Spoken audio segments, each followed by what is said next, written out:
trophy presentation ng katatapos ng race number 3, Pilracom Summer Racing Festival, NPJAI Manila Horsepower Organization Special Race in honor of Jackie R. Villona.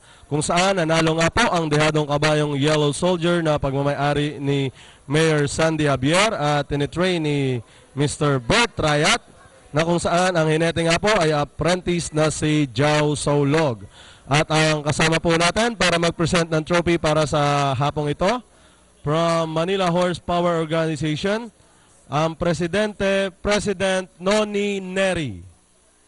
With him is Mr. Michael Badge of Honor. Kilalang kilala po yan sa networking site.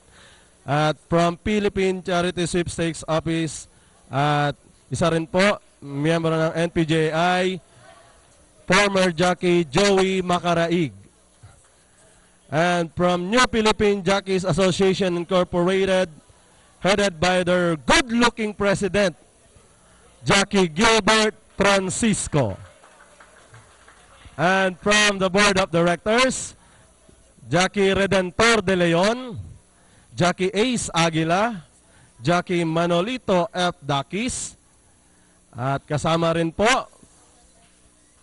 Jockey Antonio Alcacid Jr., and from the host club, ABP Racing Manager Mr. Dan Valmonte, at ang mga apprentice jockeys po natin na nakapaligid sa pinararangalang si Jackie R. Villona. To receive the trophy on behalf of winning owner of horse Yellow Soldier, Mayor Sandy Javier, to be represented here by Doc Tony Alcacid Sr. Congratulations!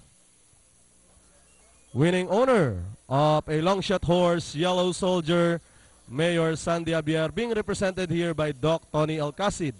Next is the winning trainer of horse Yellow Soldier, Trainer Bert Rayat, Triple R Bert Rayat, receiving his trainer's trophy for horse Yellow Soldier. Next is the winning rider, Apprentice Jao Saulog. Congratulations, Jackie Jao Saulog. At ang tropeo pong yan ay may kalakip na 2,000 pesos cash prize coming from PRCI. At para po sa second placer, 1,500 pesos. Third placer, 1,000 pesos. And fourth placer, 500 pesos. At kasama rin po ang 500 pesos para sa helper ni Jackie Jao Saulog na si Mr. Rodel Labay. Si Jao Saulog na rin po ang kukuha niyan. At ganun din po, meron ding gift pack para sa exercise rider at groom ng kabayong Yellow Soldier. Siyempre, ano pa request ng barang karerista? Kiss! Mula kay Jao Saulog para sa ating muse. Kiss na! Yun, medyo shy type pala si Jao. Race number 4 coming your way, PCSO Special Maiden Race 3-Year-Old Open. 1,600 po ang distansya. Bago po tayo magpatuloy, may ibibigay pong plaque para sa ating honoree na si R.V. Leona from Manila Horsepower. So, gandang hapon mga bayang karerista, no? In behalf of Manila Horsepower, as our commitment to help the racing industry, especially those who got injured, no, kagaya ni Ramilio na from Manila Horsepower, this is for you. Ramil, get well soon, ha? May gusto ko sabihin muna sa mga fans mo.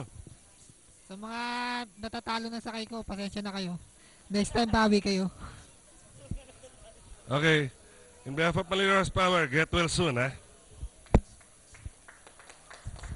Okay, thank you very much, racing fans. For the meantime, back to control.